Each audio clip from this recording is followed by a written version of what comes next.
1, go. Assalamualaikum warahmatullahi wabarakatuh. Salam sejahtera untuk kita semua.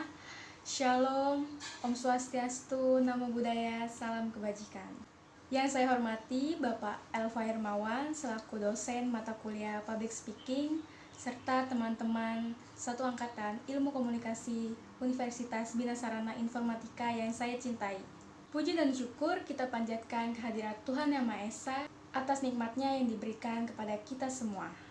Selama 5 menit ke depan, saya akan berbicara tentang bagaimana mengubah mindset mahasiswa, khususnya dalam belajar pada saat pandemi COVID-19. Hadirin yang saya hormati, sebelum masuk ke masa pandemi COVID-19, kita sebagai mahasiswa biasanya belajar dengan pergi ke kampus, tatap muka, di kelas ada dosen yang menerangkan, kemudian kita mendengarkan.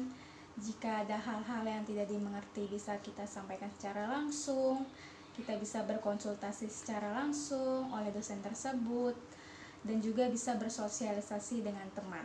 Namun demikian, hadirin yang saya hormati, setelah masa pandemi COVID-19 ini datang, sangat terpaksa ketika PSBB dilakukan, kita harus mempunyai jarak aman 1 meter. Dan semua perkuliahan beralih ke online. Ada banyak keterbatasan yang kita temui. Ada juga banyak tantangan yang kita temui. Contohnya, pertama, kita jadi sulit, terkadang sinyal juga mempengaruhi bagaimana kita bisa mengikuti perkuliahan online tersebut. Kedua, kita mempunyai keterbatasan dalam hal diskusi, dan sekarang semua serba online, yang mengakibatkan kurangnya waktu diskusi dan media yang kurang mendukung. Ketiga, sulitnya memahami materi perkuliahan karena 2 alasan di atas tadi. Keempat, seringkali juga kita mengalami stres. Karena apa? Karena banyaknya tugas yang harus kita kerjakan, sedangkan kita harus selalu di rumah dan di rumah kondisinya tidak kondusif. Mungkin berisik dan lain sebagainya. Berbeda dengan kuliah di kampus, kita belajar bisa dengan fokus. Bila di rumah, kondisi dan tantangannya sangat berbeda. Ketika kita stres, kita tidak produktif dan sulit untuk belajar di rumah. Kuliah online atau offline sebenarnya hanya saluran penyampaian pesan. Dan inti pengembangan ilmu pengetahuan adalah kita harus baca, dan baca. Yang bisa kita lakukan di tengah terjadinya pandemik ini, jika dilakukan 1 semester lagi adalah kita harus mengubah mindset belajar kita supaya kita lebih kritis dan mencoba membuat cara belajar kita lebih efektif lagi.